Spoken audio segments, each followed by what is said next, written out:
Hi friends, welcome to Jo's Kitchen. நீங்க இன்னும் நம்ம ஜோஸ் கிச்சன் சேனலை சப்ஸ்கிரைப் பண்ணலையா? சட்டுன்னு சப்ஸ்கிரைப் பண்ணிட்டு லைக் பட்டனை தட்டி விட்டுட்டு வாங்க வீடியோக்குள்ளார போகலாம். கற்பூரவள்ளி இலையோட கலக்கல் பயன்கள் பத்தி தான் இந்த வீடியோல பார்க்க போறோம். ஸோ வீடியோவை ஸ்கிப் பண்ணாம பாருங்க ஃப்ரெண்ட்ஸ். மத்திய தரைக்கடல் உணவுகளில் பொதுவாக பயன்படுத்தப்படுற ஒரு பிரபல மூலிகை அப்படிங்கிறது ஆர்கனோ அப்படிங்கிற கற்பூரவள்ளி. இது பலவிதமான அறிவியல் ரீதியான ஆரோக்கிய நன்மைகளை நம்ம உடலுக்கு வழங்குது அப்படின்னு கூட சொல்லலாம். அதை பற்றி தான் நம்ம இந்த வீடியோவில் பார்க்க போகிறோம். கற்பூரவள்ளி இலைகளை சாப்பிட்றதுனால நமக்கு கிடைக்கக்கூடிய ஆரோக்கிய நன்மைகள் என்னன்னு பார்த்துட்டு வந்துடலாமா? சளி, இருமல் தொந்தரவிலிருந்து விடுபட செய்யறதுல கற்பூரவள்ளி இலை எப்படி பயன்படுது அப்படின்னு பார்க்கலாம். கற்பூரவள்ளி இலையோட சாரை வெந்நீர்ல கொதிக்க வச்சு தேன் கலந்து குடிச்சிட்டு வந்தோம்னா சளி இருமல்ல இருந்து நிவாரணம் பெறலாம்.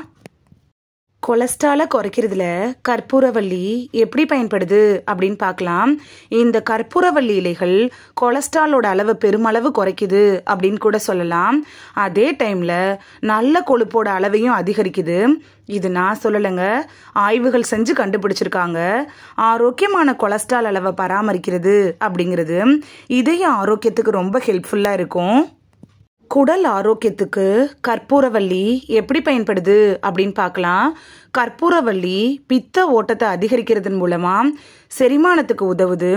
குடல் நோய் கிருமிகளை எதிர்த்து போராடுறதன் மூலமா குடல் ஆரோக்கியத்தை கூட மேம்படுத்துது. உடம்புல இருக்கக்கூடிய ஊட்டச்சத்துக்களை உறிஞ்சுறதுக்கும் ஒட்டுமொத்த ஆரோக்கியத்துக்கும் செரிமான அமைப்பு அப்படிங்கிறது ரொம்ப இம்பார்ட்டண்ட்டான ஒன்று தான். அந்த முக்கியமான வேலையை கற்பூரவள்ளி நல்லாவே செய்யும். காலையில் வெறும் வயிற்றுல கற்பூரவள்ளி இலைகளை மென்று சாப்பிட்டுட்டு வந்தோம்னா வயிறு தொடர்பான பிரச்சனைகள்லேருந்து நிவாரணம் பெறலாம். உடல் எடை மேலாண்மைக்கு கற்பூரவள்ளி சாறு எப்படி பயன்படுது அப்படின்னு பார்க்கலாம்.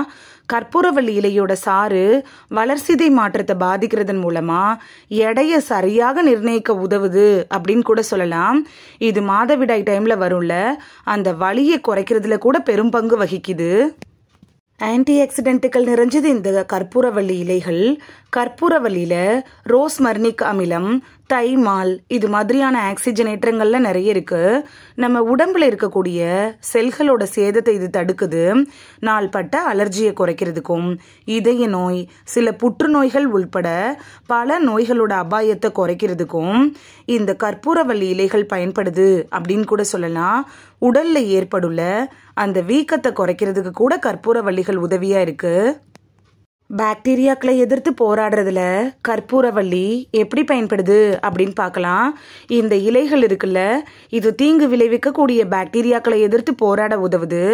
பல நோய் கிருமிகளுக்கு எதிராக செயல்படுறதுனால தொற்று நோய்களோட அபாயத்தை குறைக்கிறதுக்கு கூட இந்த கற்பூரவள்ளி இலைகள் ரொம்ப யூஸ்ஃபுல்லா இருக்கும். கற்பூரவள்ளி தேநீர், கற்பூரவள்ளி இலைகளை காய வச்சு பொடி செஞ்சு டீ மாதிரி போட்டு குடிக்கலாம். இது ஒரு இனிமையான ஆரோக்கியமான பானம் அப்படின்னு கூட சொல்லலாம். கற்பூரவள்ளியை தினமும் உணவுல சேர்த்துக்கிறது பலவிதமான ஆரோக்கிய நன்மைகளை நமக்கு அள்ளி வழங்கும்.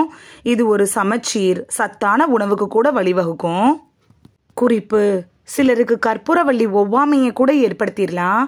புதினா, துளசி இது மாதிரியான மூலிகைகள் ஒவ்வாமை இருக்கிறவங்க தவிர்த்துறதே நல்லது. தாய்ப்பால் கொடுக்கிற தாய்மார்களும் டாக்டர்கிட்ட அட்வைஸ் வாங்கிட்டு இந்த கற்பூரவள்ளி இலைகளை எடுத்துக்கலாம். இந்த வீடியோல கற்பூரவள்ளி இலை என்னென்ன நோய்களுக்கெல்லாம் மருந்தாக பயன்படுது அப்படின்னு தான் பார்த்தோம். இது உங்களுக்கு ரொம்ப யூஸ்ஃபுல்லாக இருந்திருக்கும் அப்படின்னு நம்புகிறேன். இனி எங்கே பார்த்தாலும் கற்பூரவள்ளியை மிஸ் பண்ணாமல் பறிச்சுட்டு வந்து சாப்பிடுவீங்க அப்படின்னு நம்புகிறேன். டீ கூட கற்பூரவள்ளியில் போட்டு குடிப்பீங்க அப்படின்னு நம்புகிறேன். இந்த வீடியோ உங்களுக்கு பிடிச்சிருந்துச்சுன்னா லைக் பட்டனை தட்டி விடுங்க. சப்ஸ்கிரைப் பண்ணுற ஃப்ரெண்ட்ஸும் மறக்காமல் லைக் பட்டனை தட்டி விடுங்க. இது உங்கள் ஃப்ரெண்ட்ஸுக்கு பயன்படணும் அப்படின்னு நினச்சிங்கன்னா ஷேர் பண்ணி விடுங்க. நிறைய பேர் சப்ஸ்கிரைப் பண்ணாமல் பார்க்குறீங்க ஃப்ரெண்ட்ஸ். நீங்களும் சப்ஸ்கிரைப் பண்ணிவிட்டு பார்த்தா நமக்கு பவர் கிடைக்கும். நீங்கள் சப்ஸ்கிரைப் பண்ணிவிட்டு பார்க்குறது இது மாதிரியான வீடியோக்கள் தொடர்ந்து போடுறதுக்கு எங்களை மோட்டிவேட் செய்கிற விதமாக அமையும் ஃப்ரெண்ட்ஸ். சப்ஸ்கிரைப் பண்ணுறதோட மட்டும் இல்லாமல் பக்கத்தில் இருக்க பெல் ஐக்கானை கிளிக் பண்ணி ஆளுங்கிற ஆப்ஷனை கிளிக் பண்ணி வச்சிட்டிங்கன்னா நாங்கள் வீடியோ போட்ட உடனே நோட்டிஃபிகேஷன் உங்கள் செல்ஃபோனை வந்தடையும். நாளைக்கு வேறொரு ஆரோக்கியமான பதிவில் சந்திக்கலாம். Thank you, by.